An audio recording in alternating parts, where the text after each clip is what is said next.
When a person destroys something replaceable, he is called a vandal. When somebody destroys something that is irreplaceable and made by God, he is called a developer.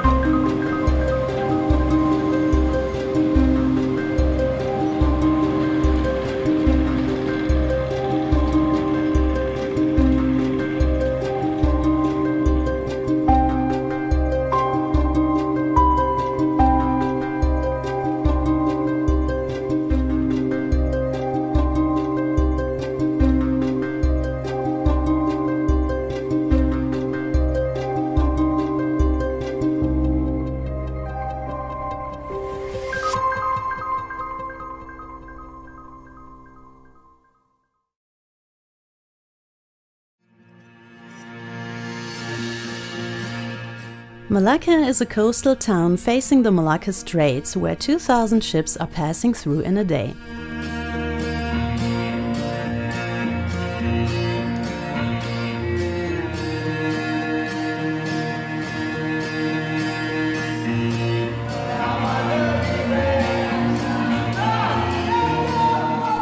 Malacca is a UNESCO World Heritage City.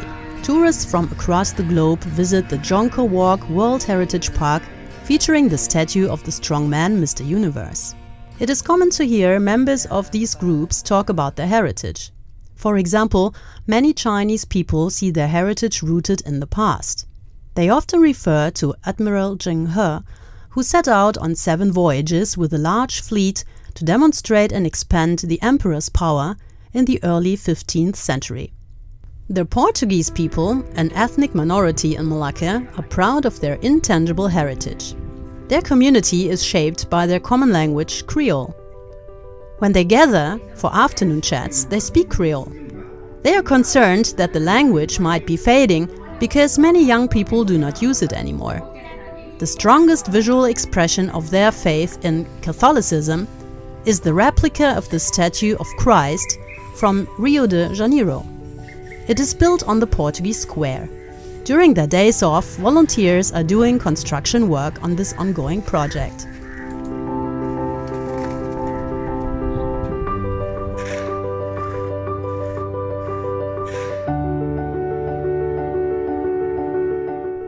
Living close to the sea, they are concerned about a new land reclamation project being built close to their community. The sentiments that we have, the attachment that we have, the festival that we have, it's mostly all water-based. And if we lose the sea, that means to say we lose our identity. That's definitely. And if we talk about fishing, fishing is in our livelihood, it's in our blood, it's in our soul. So you cannot separate us from the sea. No matter what you do, some of us may have a job outside, but the access to the sea is there. And we somehow or other get so attached to the sea that we somehow or other end up in the sea. Their attachment to the sea finds expression in the festivals they celebrate. The annual San Pedro feast, for example, commemorates St. Peter, the patron saint of fishermen. A traditional highlight of this feast is the blessing of decorated fishing boats.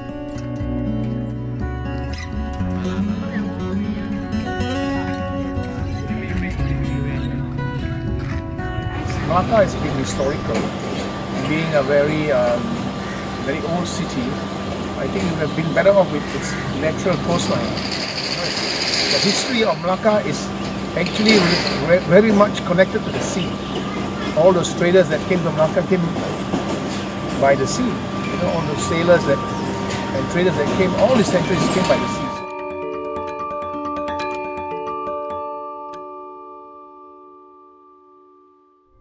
Land reclamation in Malacca is nothing new. It has been practiced for decades. Only 6 miles from Malacca, the so-called Malaysian desert has become a tourist attraction. Facing the Malacca Straits, these scenic sand dunes are leftovers of a land reclamation site abandoned more than 10 years ago. Land reclamation in Malacca manifests in a $10 billion project called Malacca Gateway. The master developer KAJ Development is a Malaysian company. PowerChina is the Chinese partner. It is part of China's Belt and Road Initiative due to its strategic location at the Malacca Straits and its tourist potential. 3 islands are reclaimed here and 1 natural island will be expanded. On one of these islands, a free trade economic zone is going to be established. Moreover, this island will eventually become a financial center. A deep-sea harbor is going to be built. The next island, that has already started to be reclaimed, will feature a cruise harbor where 3 cruise ships can embark and disembark at the same time. The project is scheduled to be completed in 2032. The cruise terminal is developed in cooperation with Royal Caribbean to expand Malaysia as a cruise hub. It is one of the efforts to promote mass tourism in Malacca.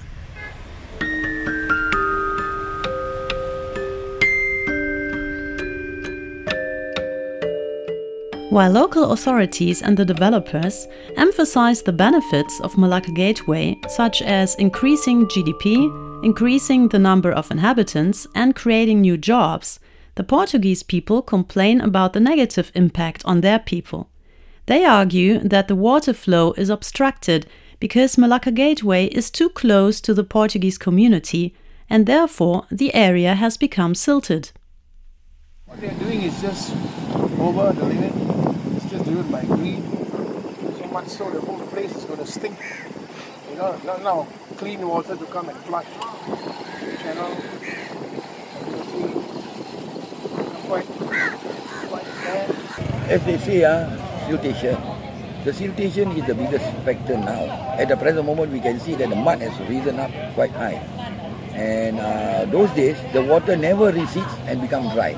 Now the water recedes and the whole place becomes dry. It's like a desert there when the water recedes. So I would say that the mud has risen about 2 to 3 feet high. Last time there was at least some water that we can push our boats and come closer to the shore when the water recedes. Now it's impossible because the whole place becomes dry. And when there is no wash off or the water doesn't ply that area and wash away whatever is on the top of the surface of the mud becomes smelly. And no fish or no other like cockles and so on, they won't breed there anymore. Because the mud is filthy. It's smelly even. And eventually, even the restaurant down here won't be able to tolerate the smell. Because now I go your house and I dig. You got no place to stay, same like the fish. Correct? So they go and dig sand from the center of the sea. The fish will run now. Because my environment been polluted. Right? And the seabed all finished. The noise. The water also become dirty. And where there all no stone we can pass our net, when you dig, the stone will come up so we cannot pass. Destroy our livelihood. So you have a lot more difficulties fishing? Consider around 70%.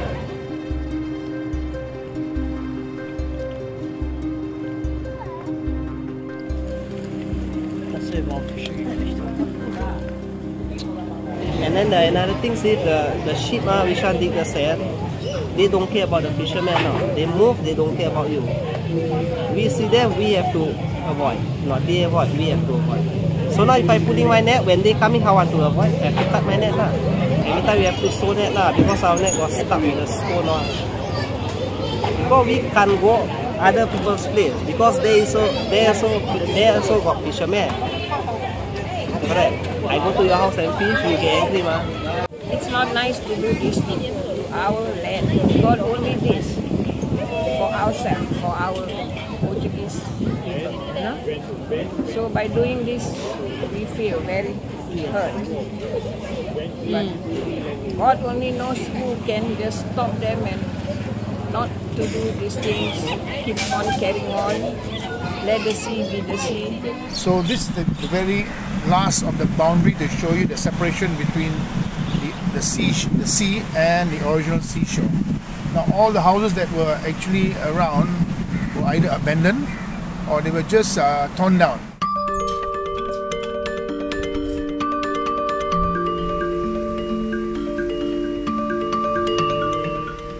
grew up as a small boy here. The seashore was our playground. But all this kind of activity, natural activity of the village, kids and people have slowly disappeared. Now, what still is, like I say, the displacement of the people have maybe created in a way a social problem, because many of them still feel, that life has not become better. They used to be more comfortable in the old village. They used to enjoy the sea breeze. They used to enjoy the seafront. And like I said, you could also earn a little bit of they could earn a living in a way, processing shrimp into belacan and even doing some dried fish. And there were, like I said, so many things that have gone because it's destructive. This reclamation is so destructive. But that's the sad thing about actually what's happening in this part of Malacca, where indiscriminate reclamation is causing havoc.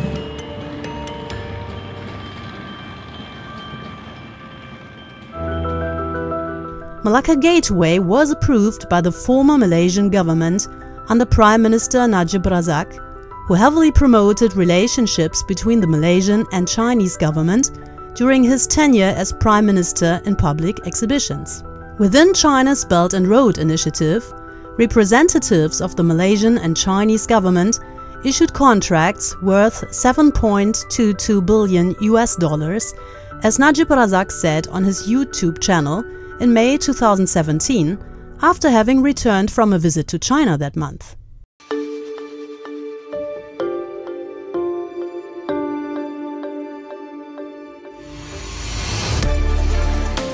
Forest City is a $100 billion land reclamation project in Johor, in close proximity to Singapore. The Chinese developer Country Garden Pacific View and Esplanade Danga 88, partly owned by the Sultan of Johor, have created a joint venture to build a futuristic eco-city on 4 artificial islands. Upon completion, it will feature luxurious apartments with pool access and high-rises.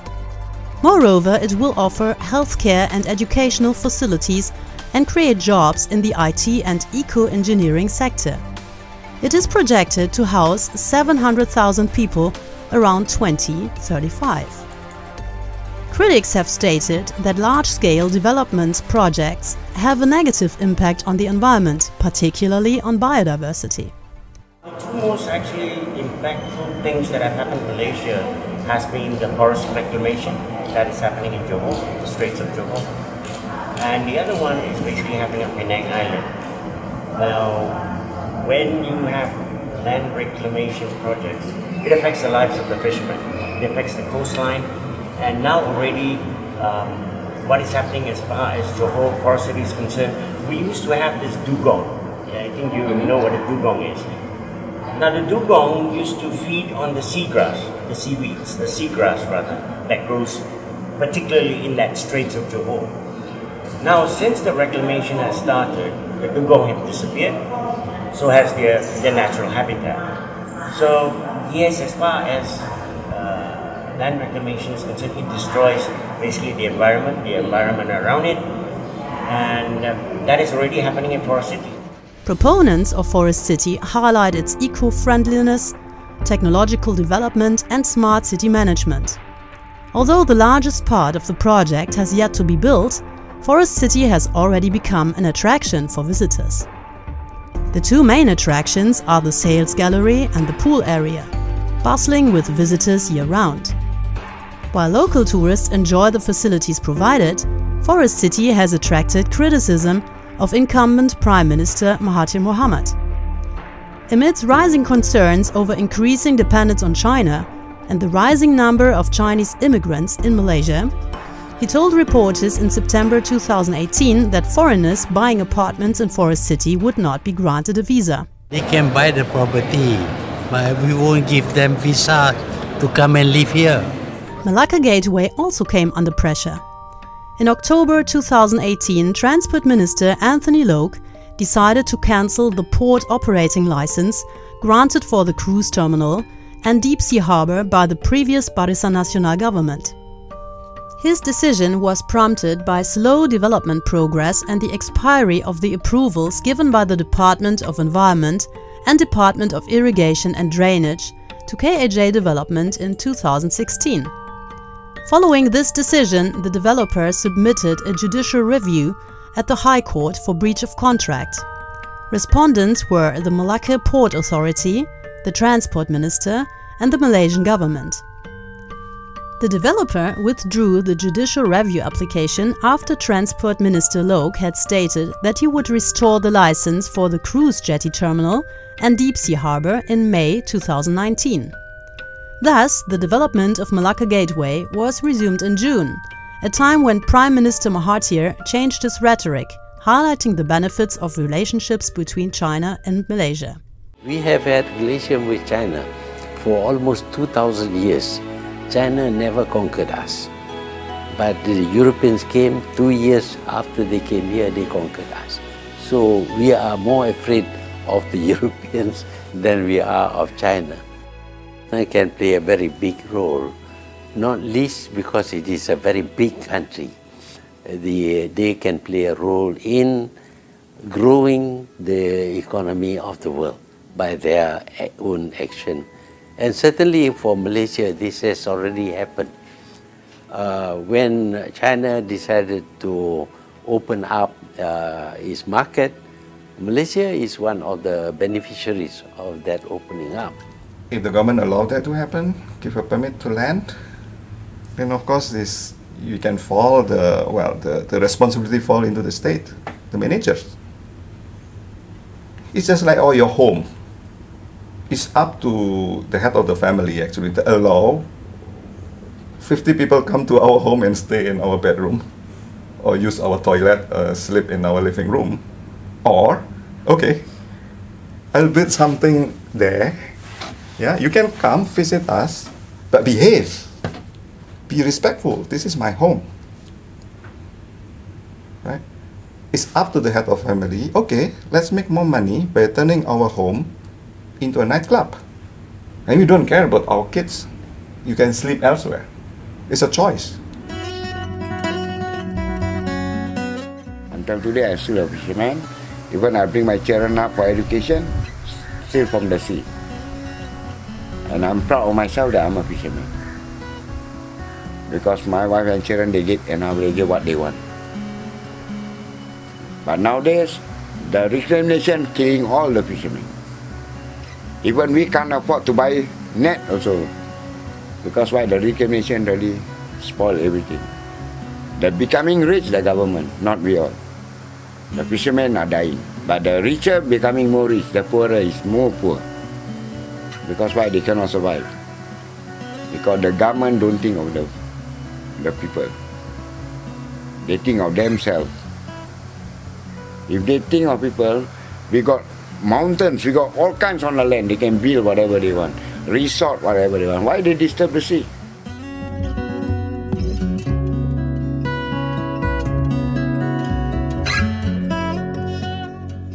There's been a lot of hue and cry actually by the local fishermen. Their livelihood has been affected.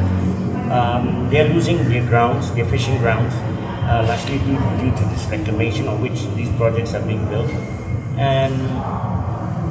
But problem is their complaints have fallen on deaf ears. Nobody really pays any attention to them.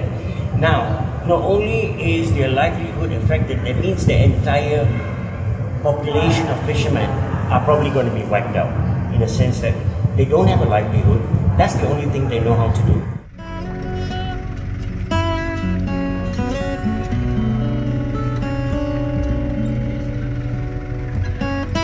You just had a talk with the Chief Minister here, so what have you discussed?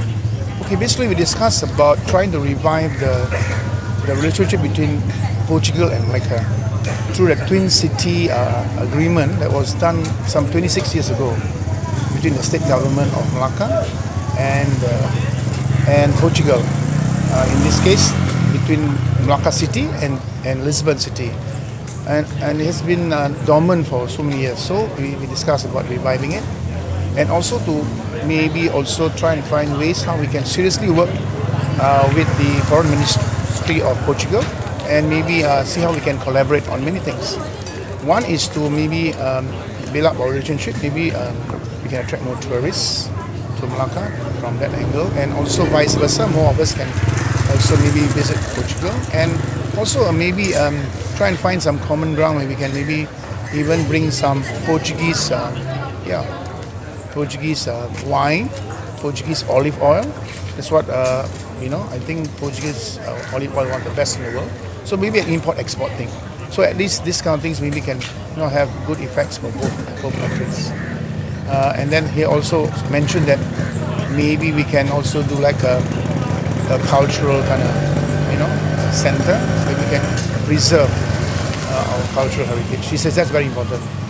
And he's so happy that he has come to the Polish settlement and then been given a memento, and a memento from one of the unique communities in Malaysia. He was so impressed. This is the first and only community that is found in Malaysia, the Kristang community, and he's so honored to receive that gift, that souvenir from us. So it was really a good visit, and we are very thankful to him. If I say no masa depan, our children like mine, none of them follow my footsteps. What is the reason for that? There's no future. No future. They're closing up. License are stopped. You go buy a new boat. I want a license. No way, you won't get it. The future is gone. Go for what? Nowadays, laptop, everything. Haruskah ku belajar cerita manusia berharap?